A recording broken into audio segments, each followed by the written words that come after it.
दुकान के मालिक हैं पंडित आनंद जी, जो अपनी 70 वर्ष की उम्र में भी बस्ती के लिए मार्गदर्शक और दानवीर हैं। आनंद जी की खासियत है कि वह बस्ती के हर जरूरतमंद को बेझिझक उधार देते हैं। एक बुजुर्ग: पंडित जी, मेरी बेटी की शादी है, हाथ खाली हैं। क्या आप 5,000 का सामान उधार दे सकते हैं? जरूर, शुभ काम में विलंब नहीं होना चाहिए। ये लो सामान और 1,000 रुपए मेरी तरफ से शगुन। चिंता न करो। आप भगवान का रूप हैं पंडित जी। आनंद जी की नेक नामी पूरे शहर में थी, पर उनकी ईमानदारी के पीछे एक गहरा उद्धार का जंजाल था। उनका पुराना मुनीम बद्री अक्सर उन्हें सावधान करता था। बद्री: पंडित जी, आपका खाता अब 2 लाख रुपए उधार पार कर चुका है। इतने पैसे तो लोग कभी नहीं लौटाएंगे। अब तो तकाजा कीजिए। उदासी भरी हंसी बद्री: मैं जानता हूं, पर क्या करूं? उनकी मजबूरी मेरी आंखें बंद कर देती है। शायद ये मेरे कर्मों का लेखा जोखा है। बस्ती के शीतल घाट पर जहां एक भीड़ जमा थी, आनंद जी के बेटे रोहन और बहू कविता सदमे में वहां पहुंचे।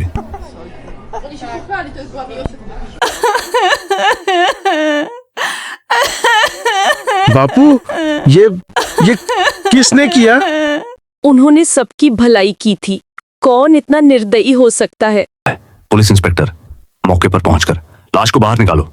पुलिस ने लाश निकाली।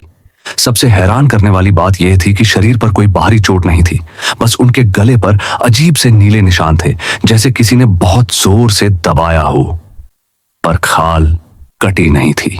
इंस्पेक्टर रोहन से: रोहन, तुम्हारे पिताजी का कोई दुश्मन या कोई लेन देन? कोई दुश्मन नहीं इंस्पेक्टर साहब, और लेन देन ठो थे, पर सब गरीब लोग थे।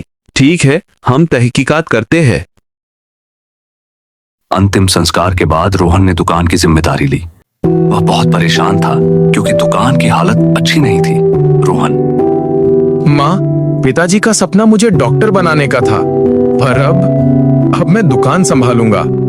पर पिताजी का दैनिक बही खाता कहाँ है? वो सबसे जरूरी था। बेटा, वो तो उनके बिस्तर के पास वाली गोपनीय दराज में रहता था, मैंने देखा नहीं।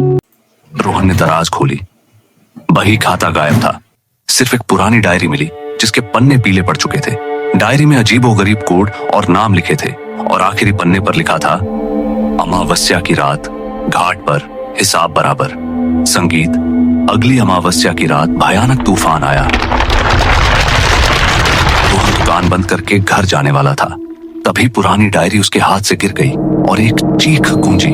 आवाज आनंद जी जैसी: रोहन, तू कहाँ है? मेरा हिसाब ले लो, मुझे कुएं से निकालो। रोहन डर से भागता हुआ शीतल घाट की ओर गया।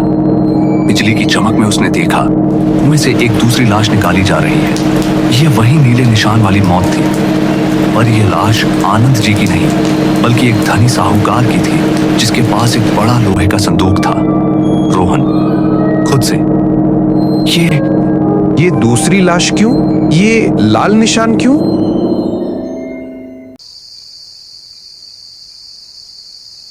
रोहन हड़बड़ाकर उठता है। उसका सीना धड़क रहा है, माथे पर पसीना। पास ही मुनीम बद्री बैठा है, चाय का प्याला हाथ में लिए। बद्री काका, अब यहाँ मैंने कुछ देखा था। पिताजी, साहूकार, निशान, ये सब सच था क्या? नहीं बेटा, वो सपना नहीं था, वो यादें थी जो तेरे पिता ने दुनिया से छुपा ली थी। तेरे पिता ने साहूकार को मारा, और मुझे भी। क्या आप तो यहीं बैठे हैं? बेटा, मेरा शरीर तो उसी कुएं में सड़ चुका है जहां तेरे पिता की लाश मिली थी। रोहन पीछे हटता है, आवाज कांपती है। रोहन: आपको क्यों मारा? आपने तो हमेशा उनकी मदद की थी। यही तो राज है बेटा। मैं जान गया था कि तेरे पिता क्या कर रहे थे। वो गरीबों को उधार देते थे, पर जो लौटाने में देर करता, वो हिसाब बराबर करने के बहाने उसे घाट पर बुलाते और उसकी जान ले लेते। साहूकार उनका आखिरी शिकार था, क्योंकि उसने उन्हें धोखा देने की कोशिश की थी। तो आपने उन्हें रोकने की कोशिश की? हाँ, मैंने कहा था आनंद जी, ये पाप है, पर लालच ने उन्हें अंधा कर दिया।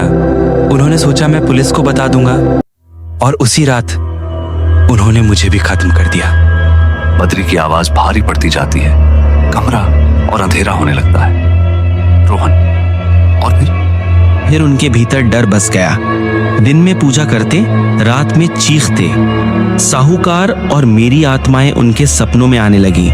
वो सो नहीं पाते थे, जागते हुए भी उन्हें हमारे साए दिखते थे। धीरे धीरे उनका दिमाग जवाब दे गया। एक दिन उन्होंने खुद ही कुएं में कूदकर अपनी जान ले ली।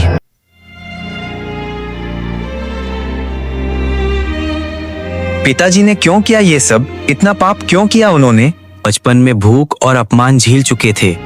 उन्होंने कसम खाई थी कि अब कोई मुझे गरीब नहीं कहेगा, पर लालच ने उन्हें वहीं पहुंचा दिया जहां से उन्होंने शुरुआत की थी, शून्य में। अब तेरा काम है बेटा, उस दुकान का नाम मिटा दे। कर्म योगी नहीं, वो पाप योगी थी। सच सबको बता दे और अपने पिता का प्रायश्चित कर।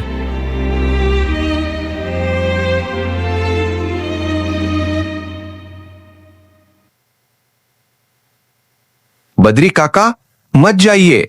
बद्री के जाने के बाद आनंद जी ने जिसका भी उधर था वो चुका दिया और दुकान का नाम बदल दिया। सबको सच बताकर अपने पिता के पाप का पर प्रायश्चित किया।